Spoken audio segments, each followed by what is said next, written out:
Hello, people of YouTube. Today I'm going to read to you 3 poems I have written entitled Colonialism's Legacy, Survived, and Skin about the Native American struggles with the changes brought on by the rapidly growing Western world. I dedicate this video to those Native Americans out there who survived the boarding schools and the years of pain and violence that were inflicted on them by the Westerners. I hope through this video to help raise awareness for your struggles so you can receive any help that you need. First up is Colonialism's Legacy. This is a found poem utilizing the paper Forever Changed, Boarding School Narratives of American Indian Identity in the U.S. and Canada. A found poem, for those of you who don't know, is a poem written simply by taking lines from an article or paper and putting them together in a poem with minimal changes. This poem focuses on the thoughts of those who did not attend the boarding school, mostly Westerners. So here's Colonialism's Legacy. With education will come morality, cleanliness, self-respect, industry, and a Christianized humanity. Educate him in the rudiments of our language. Teach him to work. Send him to his home. Tell him he must practice what he has been taught. It will exterminate an Indian, but develop a man. Yet you find, in most Native American communities, an increasing number of parents who utilize corporal punishment. Boarding school experience has impact on the next generation. The legacy of colonialism, dispossession, disempowerment, and disease, inflicted by the white man. My next poem is called Survived.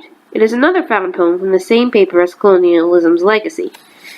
This one is the thoughts of the Native American children who attended the boarding schools. So here's Survived. First thing they did was cut our hair. Clang, clang, clang. There were schedules all over the place. Why was I so keenly watched by the strange woman? We were never allowed to speak our own language. They'd even imposed meaningless new names on us. We read a history book about the savages, and the book told us how bad the Indians had been. The sister said, "Rosemary, don't you know you're an Indian?" I said no, and cried and cried. After a while, we began to say Indians were bad. But Indian people are durable people. We are entitled to declare victory. We have survived. Lastly, I have a poem called Skin. This is a free verse poem, and this speaks about my personal sadness after hearing so much about how Westerners like myself have hurt the Native Americans.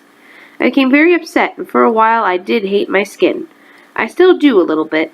I may not be personally responsible for these acts, but those with my skin color are. And this is the focus of this poem. So here's Skin. Have you ever hated the color of your skin? I mean, just wanting to rip off the layer on top to try to find something new underneath? Because it hurts knowing what those who share your skin have done and will continue to do to the natives of this great land, who only wanted peace and love, but instead received war and hate. We stole their land, setting them far from their homes. We attacked their villages when their men were on hunts. We brought them our sickness and then charged for the cure. We promised we would stop, but if they followed our commands. But we lied and increased our demands. We stole their children and turned them away with forced education from their families and cultures until they forgot them both. Their pain and suffering, centuries in the making, came from the selfishness and hate of our ancestors.